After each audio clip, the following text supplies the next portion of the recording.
And now we're going to go to last year's draft, the 2015 NBA draft, and kind of redraft this and try to go, see who should have went higher, who should have went lower, who really just screwed the pooch here. Number one, I don't think that's changing, right? No. Karl-Anthony Towns is changing. Yeah. Because, Karl-Anthony Towns is running away with the Rookie of the Year award, and I think he's just looking like probably the next NBA star. And I think he can probably jump Anthony Davis. Because looking at him, I think he's just he looks like he's gonna be, he's already got the deeper mid range. He's a better shooter, and I think he looks dominant. His game is really good, and the thing is, it's the supporting staff around him is a huge help. I feel like Anthony Davis feels like he's a one-man team trying to do it all on his own. Karl-Anthony Towns has the freedom of like, I'm going to try, working on this, or I'm going to maybe play up my long-range game tonight. Or like, whatever the case it may be, he seems to genuinely just have the ability to do it all. I have another number one pick next to me, and Andrew Wiggins. Yeah, I think this is going to be pretty well. So, I think Karl-Anthony Towns is both really going to have the personal awards. I think he's going to win, he's going to win Rookie of the Year. Yeah. And I think he's going to probably win an MVP, maybe, if he can upstage Steph, coming along when Steph is dwindling down in his age. But dwindling down, the dude is in his prime. I'm just saying, Karl-Anthony Towns is like 22. Yeah. So he'll be like 28. Like 4 years on him. Yeah. Yeah. So I think Cat, can at least get one MVP in there. I think he's gonna pull like a Steve Nash over Shaq. This is white dude, this big 6'11" guy coming in and stealing an MVP from me. But I think Cat is clear cut the number one. I think for me, I think the number two pick is staying the same too, and I don't think it's really a discussion there. I think Russell is the second best player coming out of this draft. I've got to change it. Why? And it's really? Not, and this is not because of a BPA kind of a thing.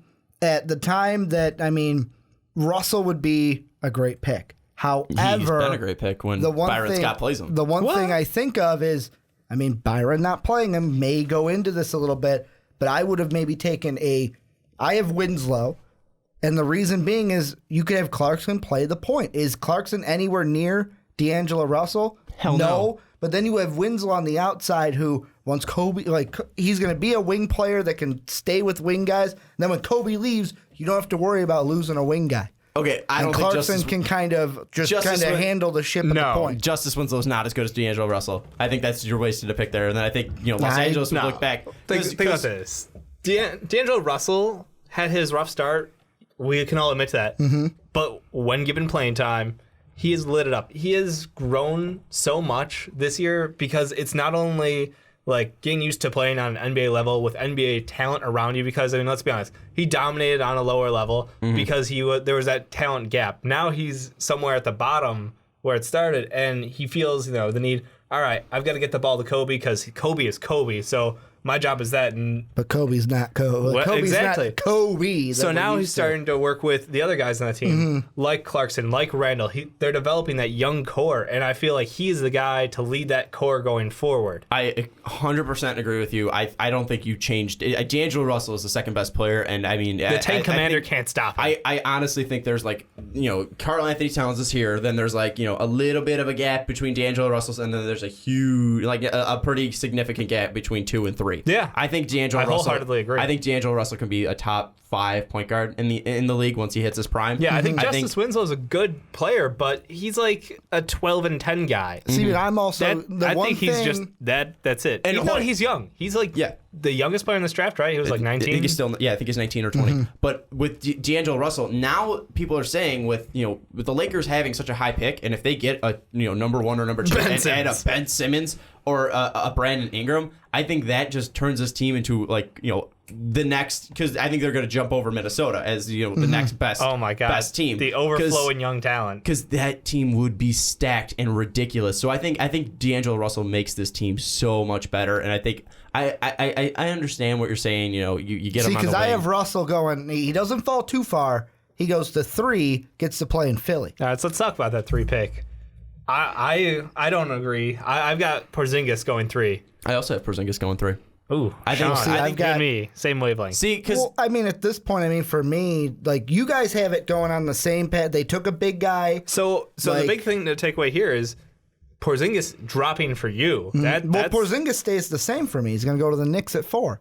Okay, because why would the Knicks not draft him with what we've seen from him. With the So 76ers, they were going BPA no matter what. I mean, Okafor is there, but fuck, if Russell's still there, they'd go Russell too. But what makes Porzingis or Justice Winslow so much of a better pick than Not only Porzingis Russell. at 2? Well, no. And Russell. Yeah. What I was saying for the Lakers, I was going more of like what other needs do they have? Like they've got Clarkson who can play the point. Not as like I'm not saying kind of like what you said with Draymond. I'm not saying D'Angelo Russell and Jordan Clarkson are the same person.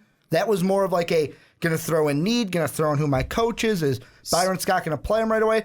The 76ers are just saying, fuck it, who's the best on the board? Doesn't matter, we're tanking. See, I think if you're a top 3 pick, you got to pick best player available, no matter what your need is. Because obviously, if you're that high up, you have a lot of needs and you need a star. And I think D'Angelo Russell is that star. I don't think Justice Winslow can be that star. Yeah, I agree. I think D'Angelo Russell can be a star. Top ceiling potential, and you're right. If you're in the top 3, I would even say 5 picks. You have to pick based off potential. Needs be damned. It doesn't matter because you don't know when the next chance is you'll get that top pick. So you have to take that guy who can be a game changer for your franchise. And then going back to Porzingis, I usually don't trust international big men at all. There's Dragan Bender. I love this. There's Dragan Bender out there at all this year, and I don't really trust him at all. But Porzingis isn't letting me grow that trust. What I've seen from Porzingis, it's ridiculous. And there's obviously and Phil Jackson sitting there going, "I told you so." Yeah, no, Phil's like, I still got 2 years in this plan. There's obviously a ton left that Porzingis needs to develop on, and Porzingis is not a finished product. Oh, not by any but means. the sparks that this kid has, it's fantastic. So I think that's the sparks. That's why the 76ers would take him over Okafor. And I think Okafor... And it stretches the floor for him better. Exactly. And Okafor, he's kind of a one-dimensional player. Like, Karl-Anthony Towns can stretch that floor, but he also has dominant post moves. I think, Karl-Anthony Towns and Okafor, I think Karl-Anthony Towns is much better in the post than Okafor, but I think, looking at him, you can make the decision that it's like... The down-low game is similar, but the fact that Towns can take a couple steps out, and Ja loses a lot of his effectiveness. And Karl-Anthony Towns is a better defender. So I think, and just better athleticism. But anyways, I'm just saying, like, Okafor is just, more one-dimensional compared to Porzingis, who can stretch that floor, and Karl-Anthony Towns, who can stretch that floor. So that's why I have Okafor going 4, because he's still a great player. I'm not saying he's not. But I still have Okafor going 4. Who do you have going 4 then? Me, I've got Porzingis because I had Russell going to the Sixers. 5 for the Orlando Magic. They picked Mario Hezonja at 5. I have them picking Devin Booker. Seeing Devin Booker this year, me and you are on the same page with that. He's going to be one of the best shooters in the NBA. I think he's going to be top. Well, he's been a great pick for the Suns. Yeah, one of the only things that they have done great. Exactly. That's true. This is a team that throws away talent. See, they've picked up great talent. It's not a problem finding talent. It's a problem keeping that talent and keeping the right talent. But anyways, I think Devin Booker, he can be one of the top shooters. I think he's not going to be Steph or Clay level, but I think he could be, top 5 area, like a JJ Redick, and this kid can shoot the lights out. So I think Devin Booker would go 5. I'll give you a shooting, but I got Justice Winslow moving up, falling, depending on where you're looking at, going at 5. What do you like about Winslow better than Winslow Booker? on the Magic? Oh, I just like his fit better on the Magic. I think that he comes in and instantly gives them help, and that's the thing. It's like he has. I think the biggest thing we've heard about him is that he comes in and he plays like a veteran. He has that ability to put up 10 and 10 every night. Like he comes in with the confidence, with the mindset, and he has all the physical tools. And the kid's 19. Yeah, I mean, there's so much room for him to grow. I feel like that upside plus where the Magic are at currently, it's a perfect fit. Or where they were at currently. See, I think with the Magic is, you have Oladipo, you have Peyton. I think you need, because Peyton and Oladipo, there's not that, that ability where they can hit that outside shot, where Peyton's a great defender, and, Oladipo is more of a driver. I think you need Booker to relieve some of that, and I think, you could put one of those, guards on the bench, and then you have scoring off your bench there, where Hezonja really hasn't developed that scoring yet. So I think, Booker is making an immediate impact on the Suns so far. I think he can make that immediate impact for the Magic and improve this team. So they, I think they would go Booker, and then I have Winslow going 6. Okay. Because like you said, so the takeaway is Winslow definitely should have gone higher. Winslow should have gone higher, and I think people were saying that immediately. That was the mystery during the draft. Was like, how is this guy falling? Yeah. He was projected anywhere from 5 to 9. Yeah. And he went to 10. Yeah. See, I've got Ja going at 6 because the way falling that far. The way I saw it was, I mean, the only teams that would have taken a big from 2 to all the way 6 to where I have him. I mean, the 76ers would have, but in mine, Russell's there, and they said, fuck it, we're going to take Russell. If Phil Jackson fell in love with Porzingis, not going to change that. He stays there.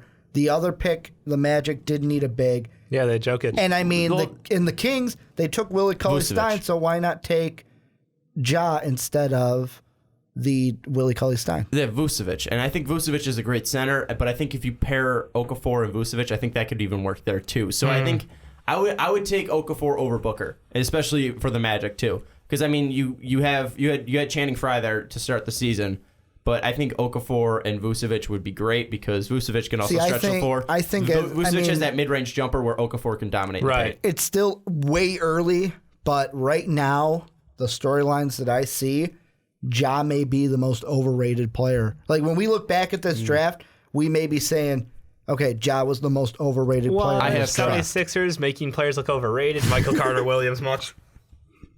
Basically anyone, really. But, yeah, no, okay. I think AI's been the only... AI and Iguodala have been the only true talents coming out of 76ers. But anyways, at 7, I still have Emmanuel Mudiay staying. Yep.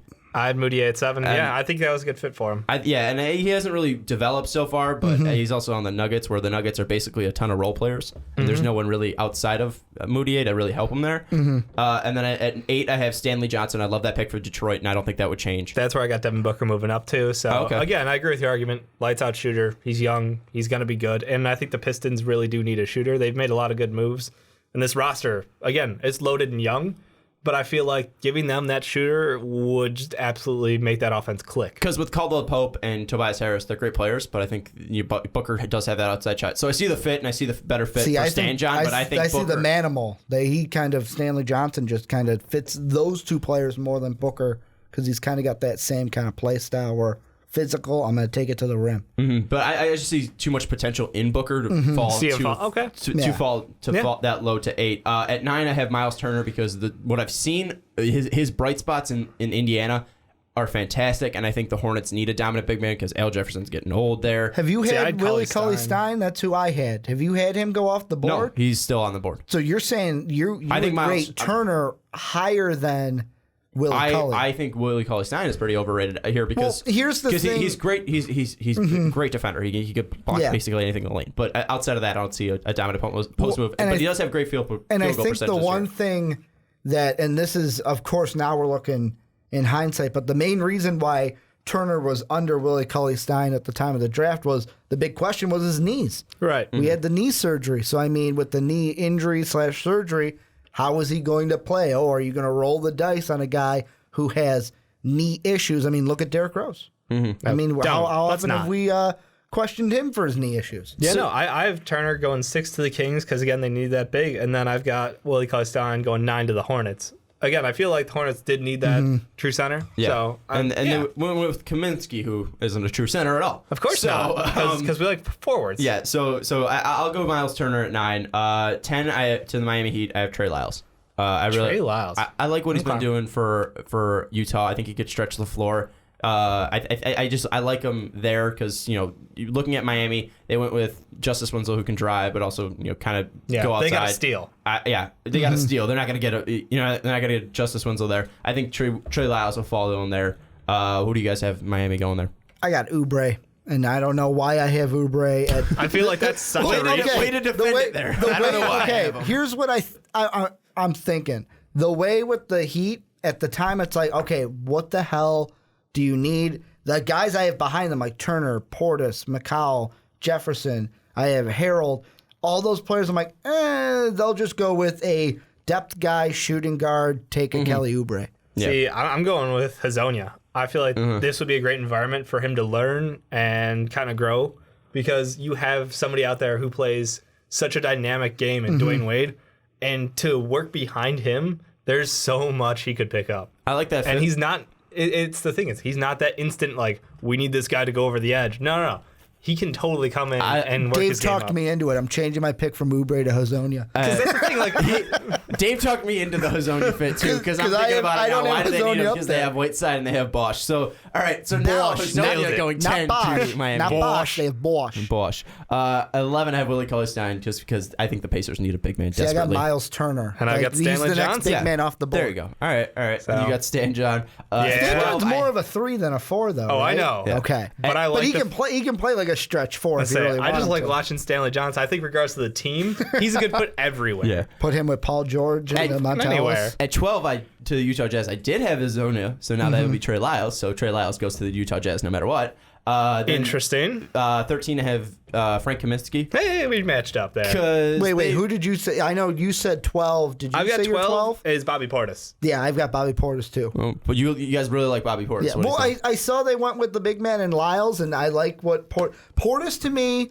Portis is energy. That guy is. I don't think he stops. He's like Taj Gibson 2.0. I was mad when we drafted him, and I will still defend my angriness because I thought we should have taken a point guard.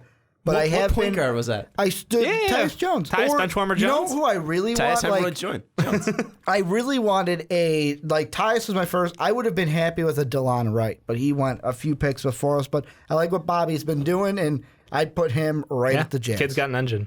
Okay, and then Phoenix, we have Kaminsky. I think Yep. Alex Len's been showing some stuff. And I think Tyson Chandler's just he's going to leave soon. He's too old. Yeah. So I think you get Frank Kaminsky stretch the floor there. Alex Len could do some stuff inside. At 14, I have Josh Richardson from the Miami Heat. He was a second-round draft pick, and he's going to the Thunder. But this is just basically on fit. He's not potential-wise, skill-wise. But what have we been saying about Oklahoma City? Who do they need? What kind of player do they need? They need a 3-and-D player. Josh Richardson's been shooting the lights out for Miami. I got him going with as of Hollis late- Jefferson. As of late, I'll give you that. He has developed quite well in the last 2 months. Yeah. But we didn't see a lot of him early this season. That's why I'm going, again, with Ricky, with Hollis Jefferson, because he's dominated down low. And I think he is a great player. And the one big problem with that team, they already have a fantastic defender, but then they've got that weakness with Cantor. So you've got to counterbalance that off the bench. So if you're going to run a bench rotation, I think he would be a fantastic fit. Yeah, and then I have Hollis Jefferson going to the Hawks to end that. So Kelly Oubre. See, I've got no Uber. See, I've got Montrezl Harrell, and I feel like they need that second kind of off the bench big, like when Millsap and Horford aren't in the game, because right now they've got Chris Humphries. So just to sum He's this the backup. wow, that's disappointing. But just to sum this up, we think a lot of these guys off the bench, and that's interesting because we were just talking about the NCAA guys. You know coming what I'm out going in to a say? second. I've been thinking one thing while we've been doing this redraft, and I think the big storyline between this draft and the one we're going to see in 2016 is going to be last year was all, this guy freshman, Yeah. except for like a Porzingis or the ones that actually stayed, like Moutier went overseas instead of playing at SMU. Whereas this year, We're gonna see a lot going to of those see a older few guys. guys, except for like Ingram and Simmons. It's like Buddy Hield, who's a senior. How many guys were we saying like junior, senior, But junior, also, senior? half of the Kentucky class was in this draft. That's true. So, I mean, I think, 7 of the 7 Oh, players God. from Kentucky were in our top 15. And wouldn't have So- Polthrice been there, but he got injured. Yeah, but I He don't got think he was injured a freshman. year or two ago. Yeah, he wasn't a freshman though. So I think I agree with you. I think there's a change, at least in this year, that you're gonna see more veteran guys, and most of our sleepers were older guys too. Yeah. So I think it's really just this leadership, and I think guys are staying back because they know that they've seen the horror stories of freshmen. Well, unless you're LeBron And- James or Kobe Bryant or It's Kevin rough Durant. because if you're a young guy coming in and you're being drafted off potential, it's really easy to get lost at like 22, 23, like age-wise, and you're on the bench for some team, and then look, they're already looking for that next guy up there. They're looking at the new rookies, and you've been on the team for 2 years now, and you're like, so when am I getting my chance? And you know what? You could have developed that game a little bit more. You could have gotten drafted up higher. You could have been a better player already if you had stayed in college. So I think the argument's there that, with these older players, we're seeing an already built-out game. Like, they already know their identity as a player, where these younger guys, it's like all potential. It's all raw skill, plus and we're it's hoping. like, what kind of kid wouldn't want to be like? I just think of Baker and Van Vliet. Like, they're seniors, and they are, of course, they come from like a smaller, the mid-major, but like they are the fucking like man. on campus, like leading scorers. Big man on campus. They've been there for 4 years, the face of the franchise, basically for 4 years. One guy we didn't mention, and there were two guys we actually didn't mention. Marcus Page from UNC, he's senior, and he said, Roy Williams was the man that he made me the man I am today, and all this stuff. He's so grateful. And then George Niang from Iowa State. Niang, I hope he goes undrafted and we get him, kind of reunite him with Hoiberg. Yeah, I don't like Niang at all, but he's just. I kind of like Niang. He can shoot the ball. He was saying Iowa State became my home. I don't want to leave Iowa State. I want more years here. So these guys are really just attached to this player. Yeah, but I don't like Niang. I think he's kind of garbage. But he's anyways, trash. Yeah, he's trash. Thanks, Sean.